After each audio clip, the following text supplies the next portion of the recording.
шын мәнінде әділетсіздік болып жатқанда сондай судьялармен қалай күресуге болады? Енді біздер істің бұрмалануы басталған кездерде соттарға біз бұқаралық ақпарат құралдарын қатыстыруды талап етеміз. Қатыстыруды сұраймыз, өтінеміз. Бірақ соттың тарапына бас тартылып жатады көп жағдайда. Неге? Өйткені сот өзінің қандай шешім шығаратынын күні бұрын білгендей. Ертең мен дұрыс шешім шығарайын деп жатырғанын ол біліп тұр да. Сол үшін ол ертең жарияланып кетеді деп, содан қорқама кейде соттардың тарапынан да бас тартылып жатқан жағдайлар болады. Бірақ енді кейбір соттар қатыстырады. Бірақ оң шешім шығарып жатқан судьялар да бар.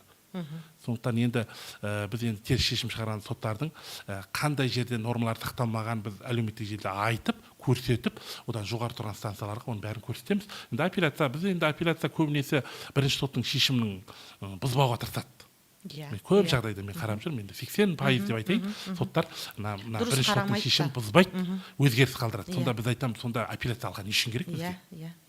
Бұл объектив. Біз әне жерде қандай нарушение жасаған бәрі көрсетіп тұрмыз бірінші соттың. Олар қарамайды. Өзгеріс қалдырады да отыра береді. Олар өткен неге? Мен ойлаймын енді бірінші сот пен апелляцияның қарым-қатынастары өте жақсы болады. Мен өзім басынан сол өткен. Қарамайды, апелляцияда оқымайды, қарамайды. 2 минут қана болады, болды. Сол шешімді қалдыра салады. Сондай жағдай өте көп. 80% десек те болады. Соттарға көңілім толмай қалатын кездері, сол апелляция алғаны біз кәдімгідей 3 судья отыр, мына жерде объективно қарайды. Енді жарайды, бір судьяның қателік кеткен болса, 3 судья ол қателікке жол бермейді деп ойлаймыз ғой. Бірақ олай емес.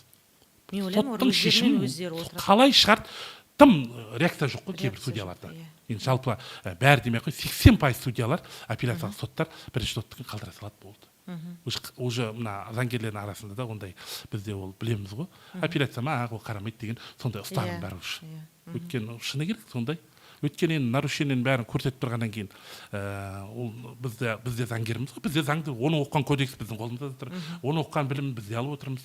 Бірдей тәжірибедегі заңгерлеріміз мысалы, ол судья деген должность болмаса, бір мамандығымыз бір. Кемшілікті, қателік көрсеткеннен кейін кішкене көңіл бөлуге болады ғой, объективно қарауға болады. Ертең адамның алдында болмаған, Құдайдың алдында жауап беретінін ұмытпау керек адам деген. Бірақ өкінішке орай қаншама адамның қарғысын алып жатқан судьяларды көріп жүрміз.